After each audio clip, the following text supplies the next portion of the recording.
Ethan Walker had been in the middle of a high-stakes boardroom meeting on Park Avenue when his iPhone began buzzing nonstop. At first, he ignored it. He was presenting quarterly projections to investors, and any distraction could cost millions. But then a notification from his home security app flashed across the screen. Motion detected in the nursery. Unusual activity. Ethan froze. He opened the live feed, expecting to see the nanny. Instead, he saw his wife, Vanessa, standing beside the bathtub. The twins, 6-month-old Noah and Ellie, were inside the tub. Ethan's heart stopped. There was no steam, no warmth, no sign of hot water. Their tiny bodies trembled, skin turning pale.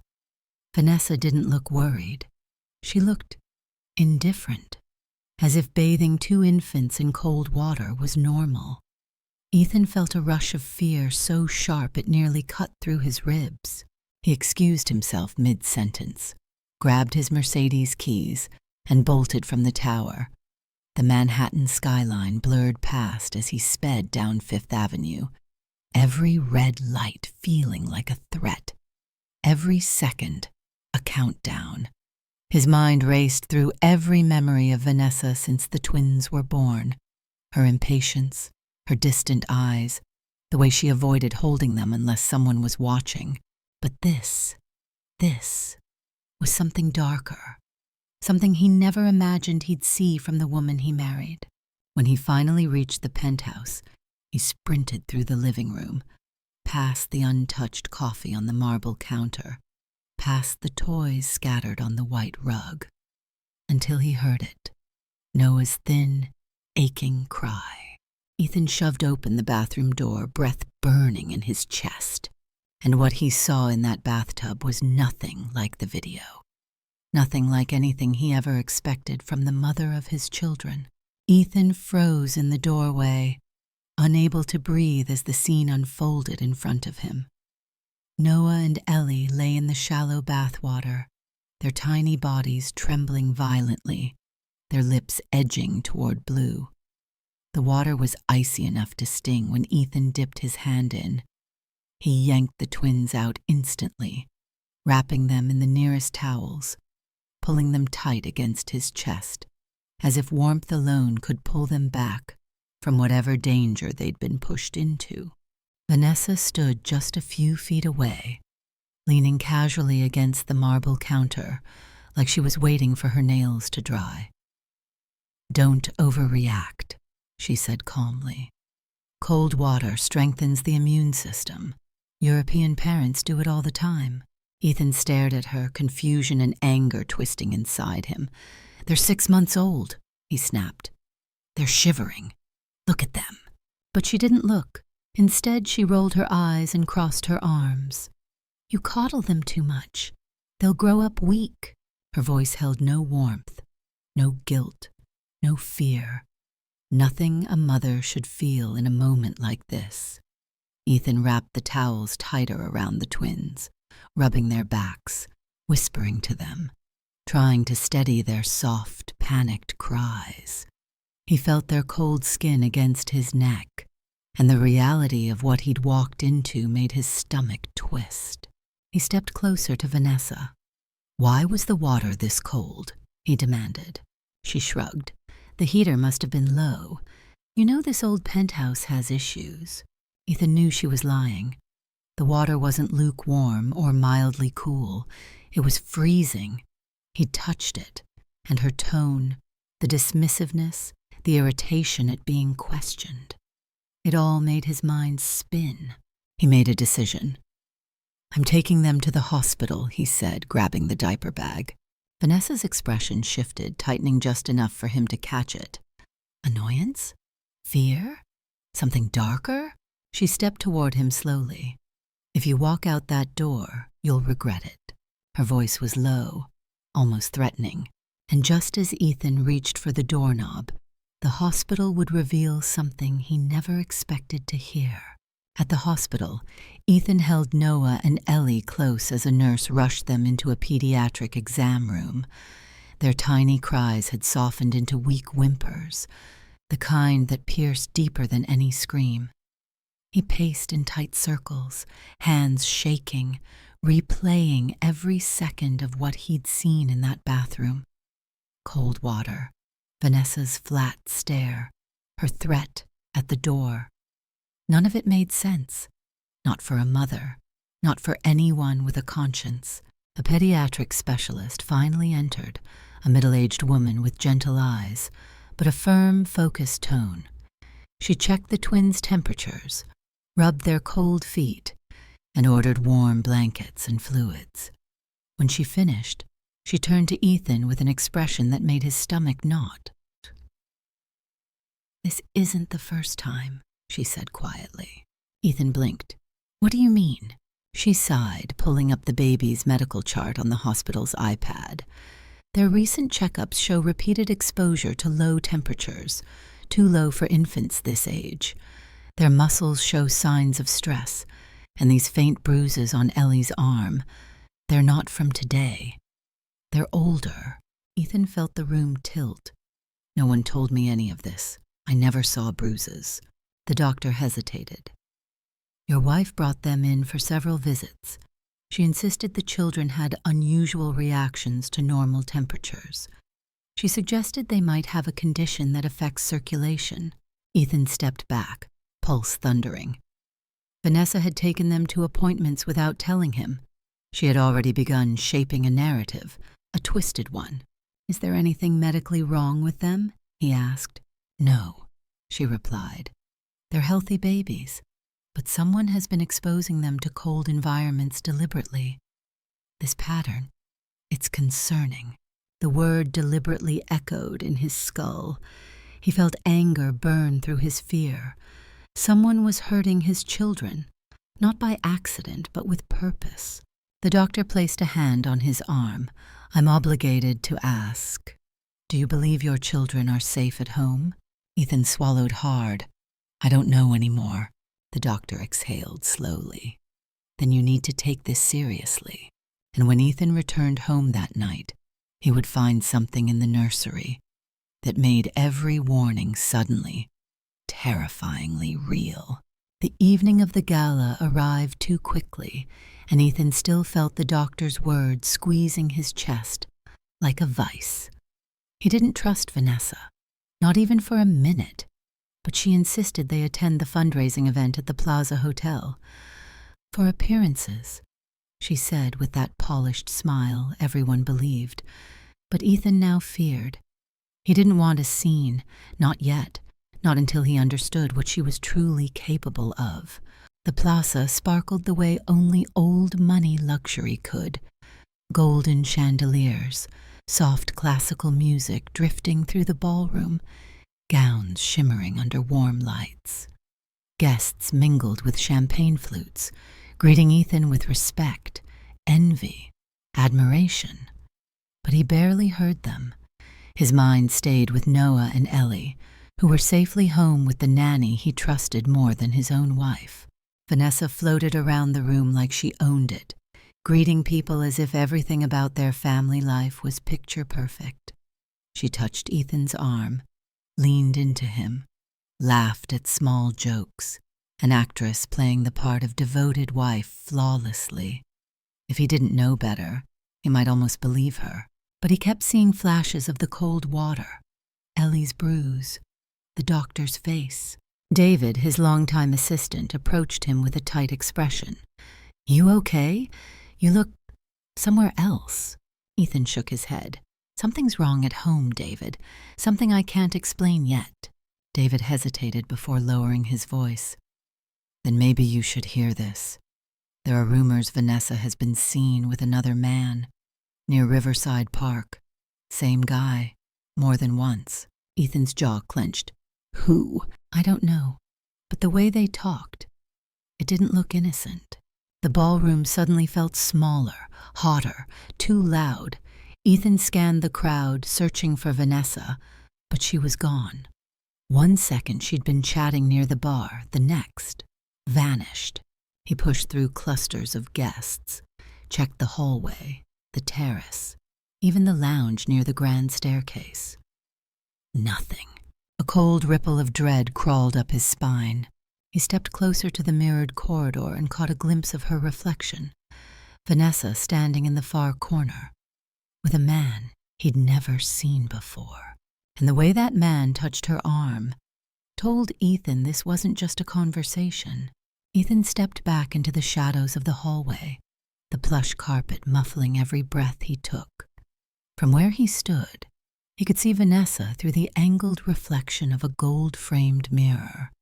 She wasn't smiling. Her posture was rigid, tense, almost angry. Nothing like the graceful social butterfly she'd been in the ballroom minutes earlier. The man with her looked familiar in a way Ethan couldn't quite place. Late 30s, sharp jawline, expensive suit, tailored too perfectly to be accidental. He leaned in close, speaking in a low, urgent voice. Vanessa jabbed a finger at his chest, her eyes blazing. Ethan strained to hear, but caught only fragments. "Not supposed to be here. You're pushing too far." He's starting to suspect. The man reached for her arm, not gently, but with a possessive familiarity that turned Ethan's stomach. Vanessa didn't pull away. Instead, she lowered her voice, her expression softening in a way Ethan hadn't seen directed at him in months. Ethan's pulse hammered. This wasn't some innocent exchange. This was personal, intimate, dangerous. Just as he stepped forward, ready to confront them, his phone buzzed sharply in his pocket. He glanced down, expecting a work message, but the caller ID made his blood run cold. "Maria, Nanny," he answered immediately. "Maria, are the babies okay?" Her voice trembled. "Mr. Walker, I don't know what happened. I put them down for a nap, and when I came back, I can't find them." Ethan's heart dropped. "What do you mean you can't find them? They're in the nursery. Check again." "I did. The windows are open, the room is cold, and they're not here." The hallway spun. Ethan turned toward the mirror again. Vanessa and the man were gone. The corner was empty. "Stay inside," Ethan ordered Maria. "Do not hang up. Lock every door." He sprinted through the corridor, pushing past guests, ignoring startled glances. Vanessa couldn't have left the building. Security at the plaza was tight. But the timing was too perfect, too coordinated. He bolted out the gold-trimmed doors of the ballroom just as a wave of cold air rushed down the hall. Maria gasped through the phone. "Oh, God, Mr. Walker, the babies, they're gone." Ethan tore through the ornate lobby of the plaza, the phone still pressed to his ear, as Maria breathed in short, terrified bursts. He didn't wait for an elevator. He sprinted down the marble steps, burst through the revolving doors, and flagged the first taxi he saw. Traffic on Fifth Avenue felt impossibly slow, every red light taunting him. Maria kept whispering that she was checking every room, every closet, every corner. Her voice cracked when she said she couldn't feel any warmth in the nursery, only the freezing draft blowing through the open windows. Ethan slammed his fist against the seat. The driver, startled, asked if he should call the police, but Ethan said no. Not yet. He didn't know who to trust or what story might already be spreading. He only knew one truth. Someone wanted his children vulnerable. When he reached the penthouse, he ran past the concierge who tried to stop him. He shoved his key card into the lock, burst inside, and raced toward the nursery. The room was colder than he imagined, the curtains flapping like frantic ghosts. Then, a soft whimper. Ethan spun. The twins lay in their crib, bundled awkwardly, their cheeks pink from the cold, but breathing. Relief hit him so hard his knees nearly buckled. Maria stood nearby, trembling, insisting she hadn't moved them. Ethan lifted Noah and Ellie, feeling their warmth slowly returning. But something was off. A men's coat lay draped over the rocking chair.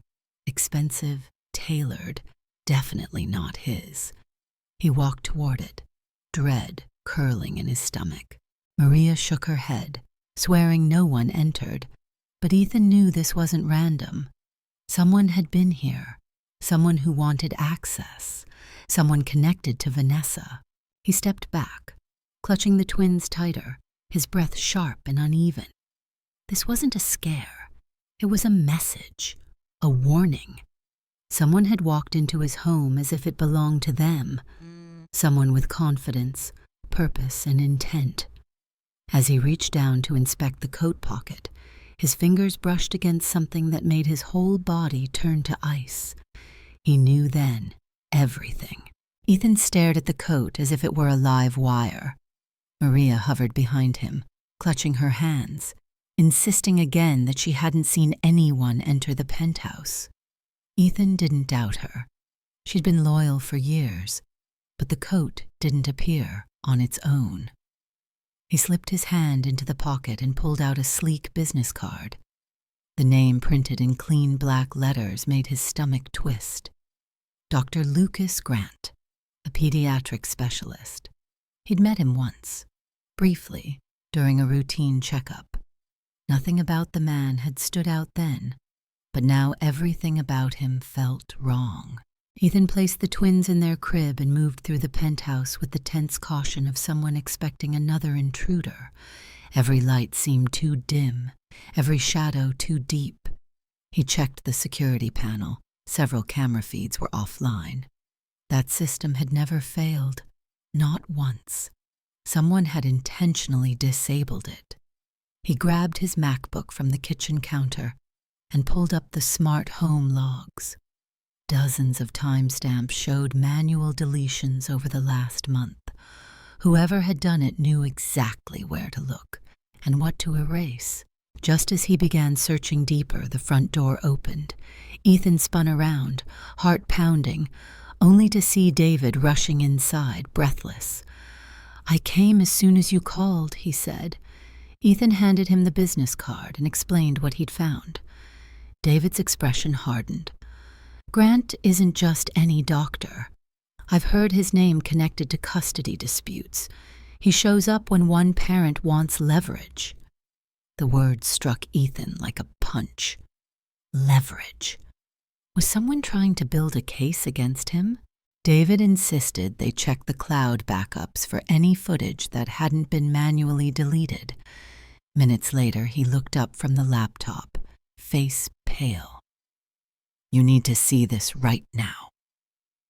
Ethan felt dread crawl through his spine as David turned the screen. A freeze-frame image appeared. Vanessa, standing in the nursery on a day Ethan was out of town speaking to Dr. Grant, while pointing toward the twins' crib. The image alone felt incriminating, but the video behind it promised something far worse. David pressed play, and the first seconds of audio changed everything Ethan thought he knew. The video began with a shaky angle, as if the camera had been bumped before it was disabled. The nursery looked normal. Soft gray walls, a mobile spinning slowly over the crib, sunlight leaking through half-drawn curtains. But the atmosphere felt wrong, heavy. Vanessa stood near the crib, arms crossed, her expression cold and calculating. Dr. Lucas Grant stood beside her, holding a small digital thermometer and a clipboard. His tone was calm, too calm for the words that followed. "They're still too healthy," Vanessa muttered, pacing toward the window.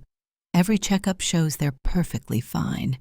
If he keeps proving they're strong, I'll never win anything in court." Court. The word made Ethan's stomach lurch. Grant spoke next, voice low. "It takes time. Their records must show a consistent pattern. Stress responses, low temperature tolerance, delayed reflexes. It all builds a story." Ethan felt his breath catch. Maria gasped softly beside him. Vanessa turned sharply. "I'm not waiting months. I need leverage now." Grant stepped closer to her, lowering his voice even more. "Exposure to cold water will lower their baseline temperature. Repetition will create red flags on their chart. If you want full custody, or to claim he's unfit, you need evidence. Ethan's knees buckled, and he steadied himself on the crib. They were manufacturing medical issues. They were hurting his children on purpose. In the video, Vanessa lifted a small plastic container filled with ice cubes. She shook it lazily. "So I keep doing this?" Grant nodded. "A few minutes at a time. Not enough to leave marks, just enough to show irregularities. The court listens to doctors, not fathers." Ethan's blood boiled. The betrayal was deeper than he could have imagined. Vanessa wasn't just careless. She was orchestrating a calculated plan. Grant wasn't just complicit. He was guiding her. The video ended abruptly, replaced by static. David closed the laptop slowly, as if afraid the screen might bite. "Ethan, this is intentional. This is abuse, and it's evidence." Ethan felt something inside him shift, fear transforming into resolve. They had crossed a line no parent could ever forgive. And just as he began planning his next move, a notification pinged. A new deleted camera file had been recovered, even darker than the first. Ethan opened the newly recovered file, bracing himself for the worst, but nothing could have prepared him for what appeared on the screen. The footage showed Vanessa alone in the nursery late at night, wearing a silk robe, her hair tied back. She approached the crib with a notebook in hand, methodical, detached. She wasn't checking on her babies. She was documenting them. Their breathing, their temperature, their reactions. It looked like an experiment, not motherhood. She lifted Noah gently, not lovingly, and placed him on a changing pad. She held an ice pack against his tiny feet, timing the reaction with her phone. When he began whimpering, she scribbled something down. Then she did the same to Ellie. Ethan felt something break inside him. These weren't isolated incidents or moments of bad judgment. This was consistent, deliberate, a strategy. He slammed the laptop shut, chest heaving. David caught his arm. "Ethan, stop. You can't confront her yet. You need a plan. You need to protect the twins first." Ethan knew he was right. Rage wouldn't save his children, but strategy might. He called a trusted attorney, explained only the essentials, and arranged an emergency meeting at dawn. The lawyer insisted Ethan remove the twins from the penthouse immediately. Within an hour, Ethan, David, Maria, and the twins were inside a suite at the Park Hyatt. The babies finally slept peacefully, bundled in warm blankets, unaware of how close they'd come to danger. Ethan sat beside their crib, watching their soft breaths rise and fall, feeling both relief and guilt. How had he missed the signs? How had he believed Vanessa was simply overwhelmed? David handed him a glass of water. "You're not the one who failed them. She deceived everyone." But Ethan couldn't shake the image of Vanessa's cold expression, or Grant's voice, or the ice. He knew they wouldn't give up easily. People like Vanessa didn't lose quietly. They struck back hard. And as he finally drifted into an exhausted sleep, his phone buzzed on the nightstand with a notification that made his blood run cold. Vanessa had already filed the first move, an emergency custody petition claiming Ethan was the dangerous one. The courtroom felt colder than any winter day in Manhattan. Ethan sat at the petitioner's table, hands clasped so tightly his knuckles were white. Across from him sat Vanessa, dressed in a soft, cream-colored suit that made her look angelic, gentle, almost fragile. Anyone who didn't know the truth would think she was a mother fighting to protect her children. Her attorney began with a practiced sigh. "Your Honor, we have grave concerns about Mr. Walker's emotional stability. He removed the children from their home without consent, refused communication, and displayed alarming aggression toward his wife. My client fears for her safety and the safety of her infants." Ethan wanted to shout, to stand, to tell everyone exactly who Vanessa really was. But his attorney warned him. Silent strength would speak louder than any outburst. Still, every lie scraped against his nerves like broken glass. Then Dr. Lucas Grant walked in. Calm, polished, professional. He carried a folder of medical reports. Reports Ethan now knew were manipulated. Grant took the stand, placing a hand on the Bible as if he weren't the devil in a doctor's coat. He testified smoothly, describing the twins as medically delicate, suggesting they had unusual reactions to standard environments, and insinuating that Ethan overstimulated them, stressed them, maybe even caused inconsistent symptoms. It was a masterclass in deception. Every sentence was technically vague enough to avoid scrutiny, but emotionally charged enough to sway the room. Ethan felt the judge's gaze settle on him, a cautious, assessing look. Doubt. That was the danger. Doubt could destroy everything. When it was his attorney's turn to question Grant, the doctor deflected expertly. "I am simply reporting what I observed," he repeated. "My concern is always the children." Vanessa dabbed a tissue beneath her eye, a perfectly timed gesture. Some spectators murmured sympathetically. Ethan's lawyer whispered, "Without the full video files, we don't have enough to destroy their narrative." Not yet. Not yet. The words stung. And then came the blow. The judge announced she was leaning toward granting temporary custody to the mother, pending further investigation. Ethan felt his world tilt, but before the gavel fell, the courtroom door swung open. Someone unexpected stepped inside, and everything stopped. The heavy courtroom doors creaked open, drawing every eye toward the back. Heels clicked against the polished floor, steady and unhurried. Ethan turned, and his breath caught. Rachel, his ex-wife, the one person he never expected to see here. She looked composed, strong, almost regal in a navy blouse and black slacks. Her presence alone shifted the energy in the room. Vanessa stiffened instantly, her fingers tightening around her tissue. Dr. Grant's jaw twitched. He recognized the threat before anyone else did. Rachel approached the judge with a calm, respectful nod. "Your Honor, I apologize for the interruption, but I have relevant information that directly affects this hearing." The judge examined her with cautious curiosity. "And you are?" "Rachel Walker," she replied, "Ethan's ex-wife. I have known him for over 12 years, and I have something the court needs to see before making any temporary custody ruling." Vanessa's attorney immediately objected. "Your Honor, this is highly irregular." The judge raised a hand. "I'll decide what's relevant. Mrs. Walker, what do you have?" Rachel opened her leather tote and pulled out an envelope thick with printed pages. She handed it to the court clerk, who delivered it to the judge. Ethan watched, stunned. He had no idea what she was about to reveal. "These are emails, Your Honor," Rachel said, her voice steady. "From Vanessa to me. Sent before she married Ethan.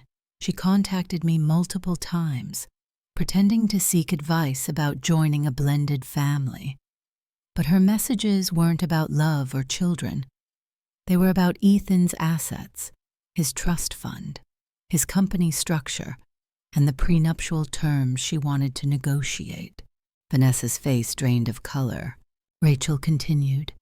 "She also asked whether having children would strengthen her financial position long term.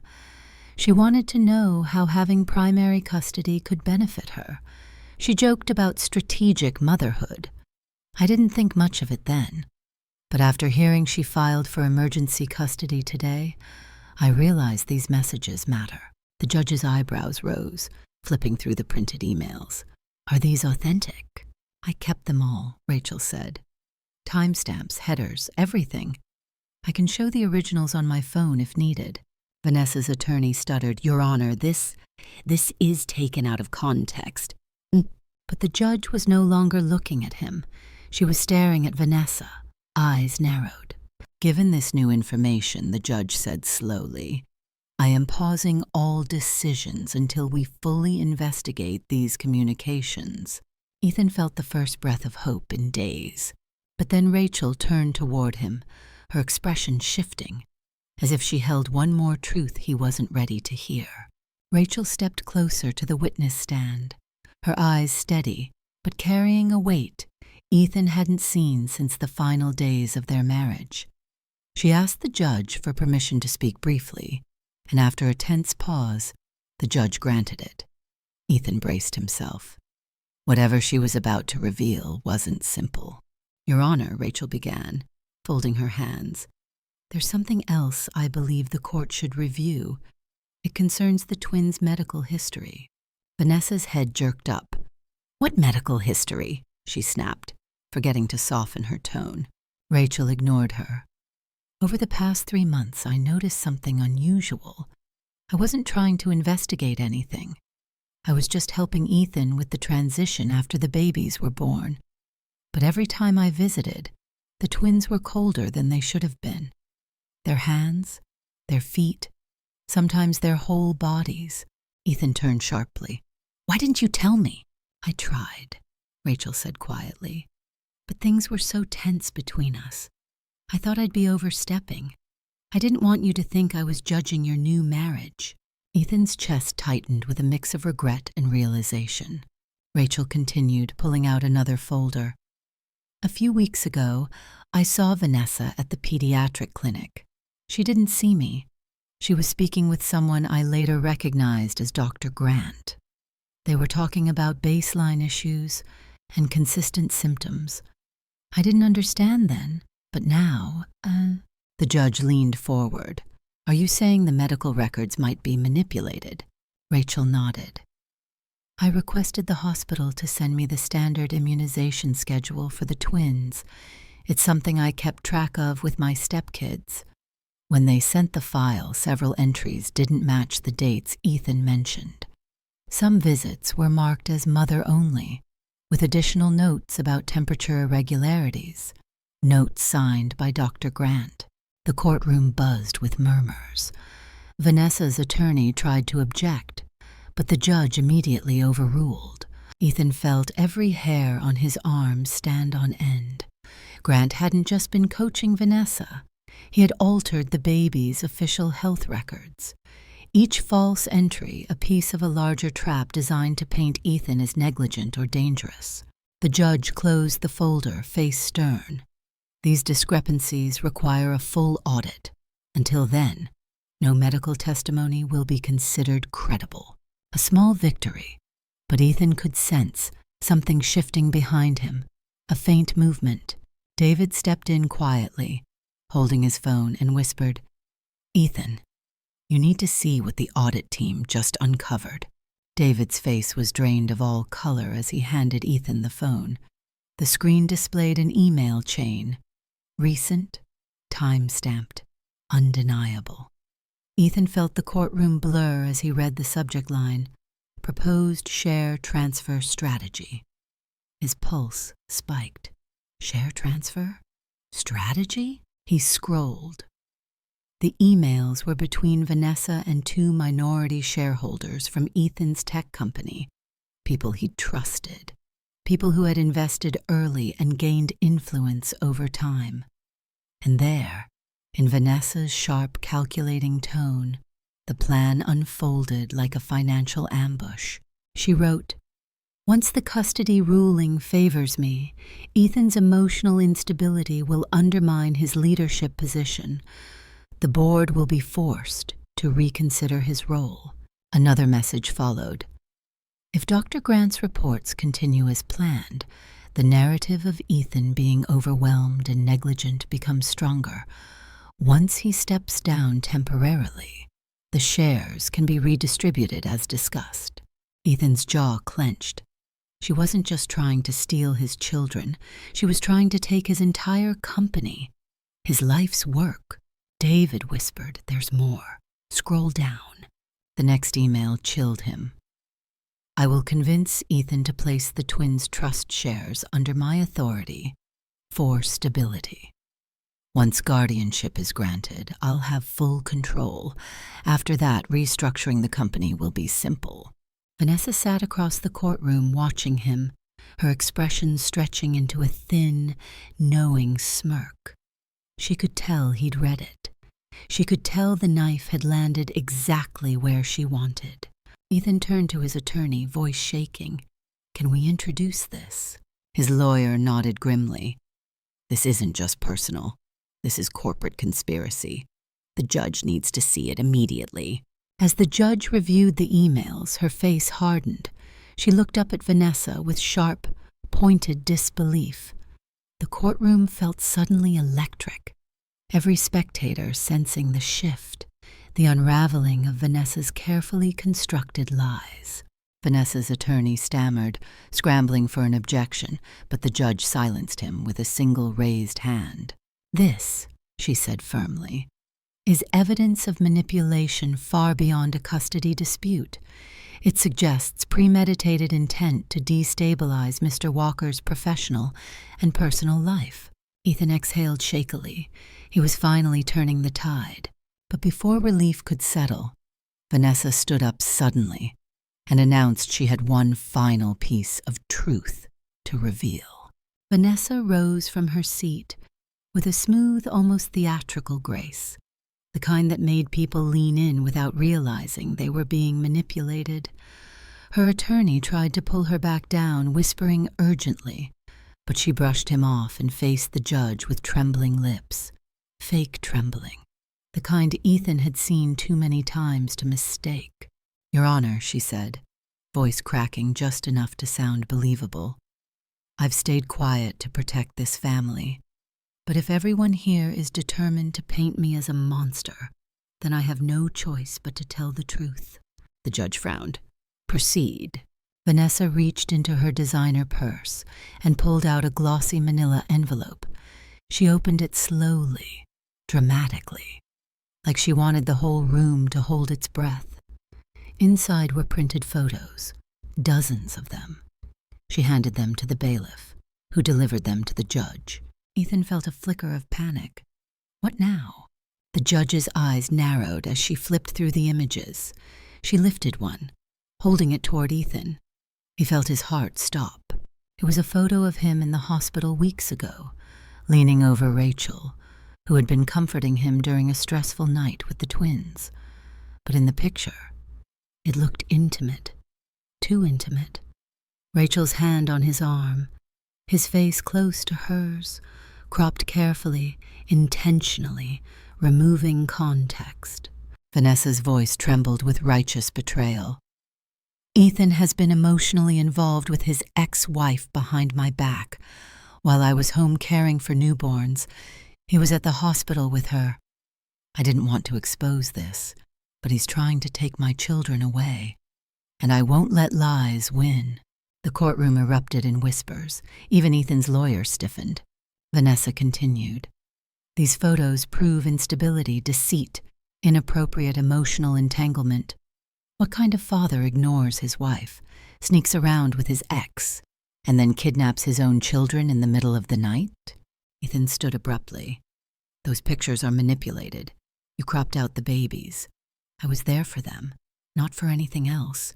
But Vanessa raised her voice, drowning him out. "He's lying. He's always lied."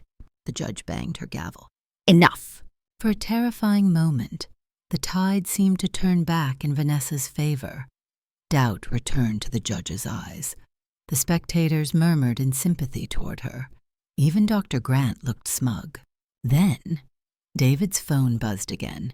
He glanced at the screen, eyes widening. He leaned into Ethan's ear and whispered, "The cloud backup. It's recovered the full footage, the one that proves everything, including the scene before those photos. And this time, the truth would leave Vanessa with nowhere to hide." David didn't wait for permission. He stood, holding his phone like it was a rescue flare in the middle of a storm. "Your Honor," he called out, voice steady but urgent, "we have newly recovered evidence from the cloud backup, unedited, untampered, time-stamped." Vanessa stiffened, her confidence evaporating in real time. "This is ridiculous." The judge held up a hand. "Bring it forward." David approached the bench, set the phone down, and played the video. The courtroom fell into a thick, electric silence. The footage began inside the hospital room, wide angle, uncropped, with full audio. Ethan sat beside Rachel, holding Noah in his arms. Ellie was in a bassinet near the window. A nurse stood nearby, adjusting monitors. Rachel touched Ethan's shoulder gently as he whispered anxiously. Her temperature dropped again. "I don't understand what's happening." Rachel replied softly, "You're doing your best. They just need warmth and rest. Nothing romantic, nothing secretive." It was clearly two adults worrying over sick infants. Then the video panned slightly as the nurse walked across the room. Vanessa wasn't present at all, something she never mentioned. The whispers in the courtroom shifted instantly. Curiosity turned into suspicion. Toward her. But the video wasn't finished. The second recovered clip appeared. This time, the nanny's camera. It showed Vanessa entering the nursery, the morning after that hospital visit. She found Ethan's jacket on the chair and muttered under her breath, "Perfect. Exactly what I need." She picked up the jacket, held it at different angles, then snapped several photos with her phone. Photos matching the exact images she had shown the court. She zoomed, cropped Ethan's face close, intentionally hiding the babies asleep just feet away. She even whispered, "Let's see you talk your way out of this." The courtroom gasped, loudly. Someone in the back even whispered, "Oh my God." Vanessa's attorney slammed a hand on the table. This can't be authenticated." David cut him off. "It's already verified by the cloud security team. Metadata intact. This is the original file." The judge's expression hardened into something unmistakable. Disgust. She turned to Vanessa. "Mrs. Walker, care to explain why you fabricated evidence?" Vanessa's mouth opened, but no words came out. Grant shifted nervously beside her. Ethan finally exhaled, feeling the momentum swing, decisively, powerfully, toward truth. And then the judge said the words that made Vanessa's mask shatter completely. The judge leaned forward, her voice cutting through the courtroom like a blade. "Mrs. Walker, based on this footage, you have deliberately misled the court, fabricated evidence, and attempted to manipulate legal proceedings. This is perjury, and it will not be tolerated." The words hit like thunder. Gasps rippled across the room. Vanessa flinched as if physically struck. Her attorney tried to object again, but the judge shut him down instantly. Before anyone could process what was happening, the judge added, "And if there are additional parties involved in altering medical records or constructing false narratives, I will see to it that criminal charges follow." A single bead of sweat trickled down Dr. Grant's temple. He straightened his coat, but nothing could hide the sudden panic in his eyes. Ethan watched him closely. Something was cracking, not just in Vanessa, but in Grant, too. The flawless confidence they carried into this courtroom was gone. What remained was fear. Vanessa suddenly stood, voice raised, trembling with a fury she could no longer disguise. "You don't understand. None of you understand what I've had to deal with. He pushed me to this. He was supposed to fall apart. He was supposed to be unstable. I did what I had to do." "Mrs. Walker," the judge snapped, "sit down." Vanessa shook her head wildly. "No, I won't sit down. You think he's perfect? You think he didn't ruin my life? You think—" But before she could finish, Grant grabbed her arm tightly. "Stop talking, Vanessa," he hissed under his breath. "You're making it worse." "That was a mistake." The judge caught the whisper. "Dr. Grant," she said sternly, "approach the bench." His face drained. "Your Honor, Now," he obeyed slowly, like a man being led to his own sentencing. She folded her hands. "Did you alter the twins' medical records?" Did you knowingly provide false medical claims to support Mrs. Walker's custody petition? Grant's lips pressed together, white with tension. For a long moment, he said nothing. Then, under the weight of the courtroom and the undeniable evidence, something inside him collapsed. I may have adjusted some interpretations, he muttered. The judge stood. That is an admission. Bailiff. Vanessa gasped. Grant tried to step back. The bailiff moved forward, and in that explosive second, Vanessa screamed something that froze the entire courtroom in place, including Ethan. Vanessa's scream sliced through the courtroom like shattered glass. He made me do it. It was all his idea. Lucas forced me. He said the kids had to look weak or Ethan would never lose custody. Everyone froze. Even the bailiff halted mid-step. Dr. Grant spun toward her, face twisted with betrayal and panic. Vanessa, stop. Don't do this. But she was unraveling, shaking, her voice spiraling into hysteria. You told me it would work. You said if the twins looked sick, the court would think Ethan was unfit. You said you could control the diagnosis. You said... Enough, Grant barked, but it was too late. The courtroom erupted. Spectators gasped. Attorneys whispered urgently, and the judge slammed her gavel repeatedly. Order! Order! When silence finally settled, the judge's expression was ice cold.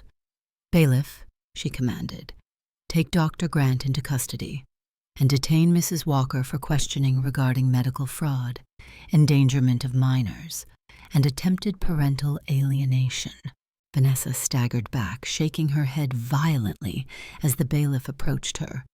No, no, no, you don't understand. I wasn't trying to hurt them. It was just supposed to be temporary. He promised we'd get everything, custody, the trust, the company, everything. Grant attempted to step away, but 2 officers blocked him. You manipulated medical records, one officer said. You're under arrest. The cuffs clicked sharply around his wrists. Vanessa let out a broken sob as another pair of cuffs closed around hers. This wasn't supposed to happen, she cried. He told me Ethan would break. He told me we'd win. Ethan watched with a mixture of grief, anger, and relief swirling in his chest. This was the mother of his children, the woman he once believed had a heart. Now she looked small, desperate, and entirely unrecognizable. As officers guided Vanessa and Grant toward the exit, she twisted her head, eyes locking on Ethan. You think you've won? She hissed. This isn't over. But the judge's voice thundered behind her. It is over. For now, both of you are barred from any contact with the children. Mr. Walker, you will receive temporary sole custody pending full investigation. Ethan exhaled a breath he'd been holding for weeks. His hands shook, not from fear this time, but from relief. Yet as he turned to gather his things, an officer approached him quietly. Sir, there's something in Dr. Grant's confiscated briefcase you need to see. And when Ethan opened that briefcase minutes later, he discovered a document that changed everything again. Ethan followed the officer into a quiet conference room just outside the courtroom. The fluorescent lights buzzed faintly overhead as the officer placed Dr. Grant's confiscated briefcase on the table. The metal clasps clicked open, echoing far too loudly in the stillness. Inside were folders, neatly labeled, disturbingly organized. Ethan reached for the thickest one. His name was printed across the front in bold black letters. Ethan Walker, Primary Dossier. His stomach tightened. He opened it. The first pages were surveillance-style notes, times he left home, meetings he attended, even what he ordered for lunch some days. Entire logs tracked his business trips, his sleep schedule, his calls with Rachel. This wasn't casual obsession. This was targeted, methodical monitoring. A second folder held forged drafts of medical reports. Grant had prepared multiple versions, each painting a progressively darker picture of the twins' health. ready to be submitted depending on how the custody battle progressed. Ethan felt nauseous reading phrases like failure to thrive, developmental delay, possible neglect. But the last folder was the worst. It contained a printed document labeled Projected Custody and Corporate Transition Timeline. The first bullet point read, Obtain full custody for Vanessa by establishing Ethan as emotionally unstable. The second, use custody ruling to prompt forced leave of absence for Ethan from his company. The third, transfer majority influence to Vanessa. Dr. Grant to be appointed as health advisor for family and future board consultant. And then the final line, underlined twice. Marriage dissolution after asset control is secured. Ethan felt cold from the inside out. They hadn't planned to just take his kids. They intended to dismantle his entire life piece by piece. His family, his reputation, his company, his future. He sank into a chair, gripping the edge of the table. This wasn't desperation. It was premeditated destruction. The officer cleared his throat softly. There's something else. He handed Ethan a small USB drive found in the briefcase. The tech team checked it. It contains voice memos, Grant and Vanessa discussing ways to provoke you, to push emotional instability, as they put it. Ethan closed his eyes, breathing deeply, fighting the burn in his chest. The betrayal wasn't accidental. It was engineered. And yet, beneath the pain, something else rose. Clarity. Resolve. The kind a father finds when there's nothing left to protect, except what matters most. Because just as Ethan tried to gather himself, the officer added quietly, one of the memos includes a confession about the night the twins were born. The officer handed Ethan a transcript of the memos, printed, highlighted, time-stamped. His hands shook as he scanned the first few lines. But then one entry caught his eye. The date stamped at the top made his blood run cold. The night the twins were born. He began reading. In the recording, Vanessa's voice sounded irritated, almost bored. I told him I didn't want to be in that delivery room for hours. I told you that. But no, he insisted on some emotional bonding moment. Grant replied flatly, You could have taken the sedative earlier. It would have shortened the whole process. Vanessa scoffed. I did take it early, on purpose. I wanted to be asleep. I didn't want to deal with any of it. The crying, the mess. Him staring at me like we were building a family together. I never wanted that family. Ethan felt his breath catch.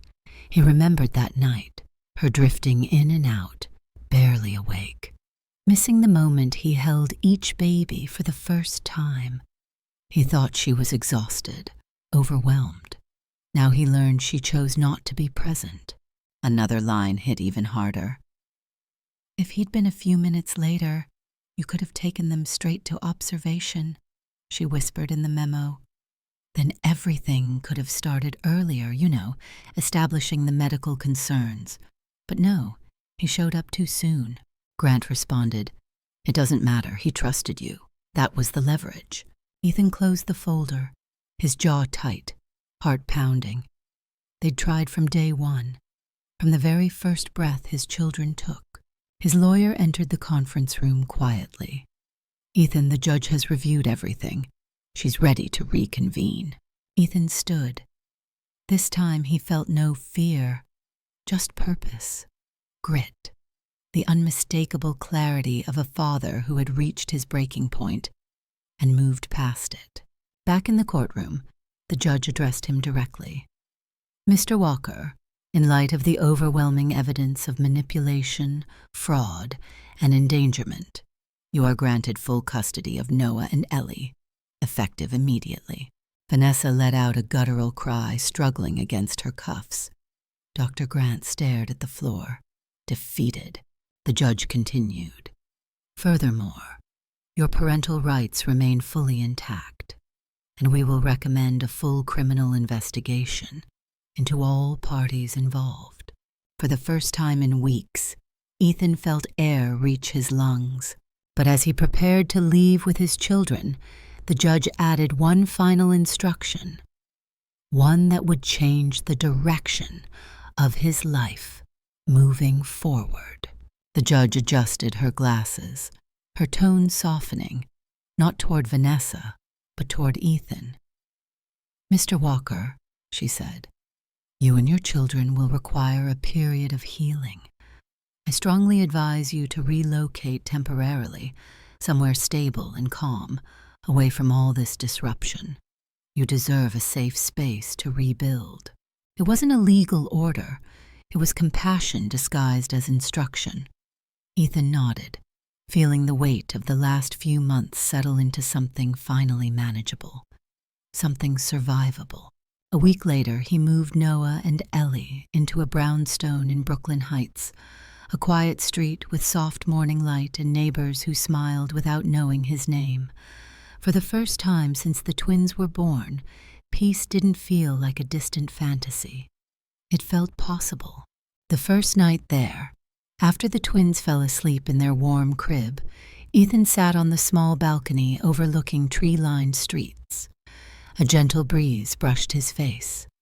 On the table beside him was a steaming cup of Starbucks coffee and a copy of Atomic Habits, a recommendation from his therapist to help reframe the chaos his life had become. He flipped the pages slowly, absorbing the simplicity of taking life one steady step at a time. But healing didn't come alone. Rachel visited often, at first to help with the twins' routine, then to check in on him, then simply because it felt natural. She moved around the brownstone with an ease that soothed the space, warming bottles, folding blankets, humming soft lullabies she used to sing to her stepchildren years ago. One evening, as she placed a sleeping Ellie into Ethan's arms, their eyes met, quiet, honest, without the weight of the past. For the first time, Ethan didn't see the woman he'd once lost. He saw the woman who stayed when his world broke apart. "I'm proud of you," Rachel whispered. "You fought for them, and for yourself." He felt something inside him loosen, something tangled in pain for far too long. Outside, the city glowed softly. Inside, his children breathed peacefully. It wasn't a perfect life, but it was real, safe, growing. And as Ethan held his daughter close and watched Rachel smile at Noah sleeping in his crib, he realized something simple and undeniable. This was the beginning of their new life, one built on truth, protection, and a love finally free to return. So that's how the story ends. But hey, my friend, you're still here with me, right? And if you've stayed until this moment, something in this journey must have touched your heart in a real way. Maybe it reminded you of how fragile trust is, or how far a parent will go to protect their children. Maybe it reminded you that healing isn't about forgetting. It's about choosing what comes next. In life, we all go through moments that shake us, betrayals that cut deeper than we expected. But as Marcus Aurelius wrote, the impediment to action advances action. What stands in the way becomes the way. Ethan didn't break. He rose. And that's a reminder for all of us. Even when someone tries to shatter your peace, you still have the power to rebuild it, stronger, wiser, and more honest than before. If this story made you feel something, anger, hope, courage, or even that quiet spark of healing, then don't keep it to yourself. Like it, share it, and subscribe to the channel so more people can find strength through stories like this. You matter, your heart matters, and your healing matters. Let's keep walking this journey together,